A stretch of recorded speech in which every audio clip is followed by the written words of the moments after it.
Hello বন্ধুরা, আমি তোমাদের সোশ্যাল মিডিয়া সিনজান। আগে ঘুম থেকে উঠতে অনেকটাই লেট হয়ে গেছিল, তাই জন্য তাড়াতাড়ি ব্রেকফাস্টটা করবো। তো চলো তাড়াতাড়ি ব্রেকফাস্টটা করে নিই। ব্রেকফাস্টে ছিল ডিমের অমলেট, কি পোচ যেটা নাম হয় সেটা হবে, আর তার সাথে ছিল তরকারি মুড়ি। এটা আমি এখন খাবো, চলো খেয়ে রাখি। খেয়ে নিয়ে চলে গেলাম দোকানে। দেখতে পাচ্ছি আমি দোকানে কাজ করছি। দোকানে আমার কাজ করতে করতে আজকে প্রায় 2:30 মতো বেজে গেছিলো।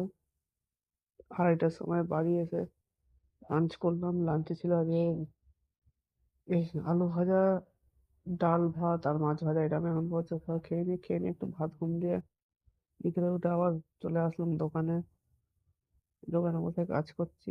কাজ করতে করতে রাত 9টা বেজে গেল। 9টার সময় আমি বাড়ি এসে এডিটিং করতে বসলাম। এডিটিং করতে তো রাত 10টা বেজে গেল। 10টার সময় আমি যে ডিনারটা করবো, ডিনারে ছিল হচ্ছে তড়কা রুটি। এটা আমি এখন খাবো, চলো খেয়ে থাকি। তড়কা রুটি আজকে হেভি লাগলো। আমি এখন ডিনার করতে থাকি। তোমরা আমার মিনি ব্লগের জন্য সোশ্যাল মিডিয়া স্টারকে লাইক শেয়ার ফলো আর সাবস্ক্রাইব করতে ভুলো না। বাই।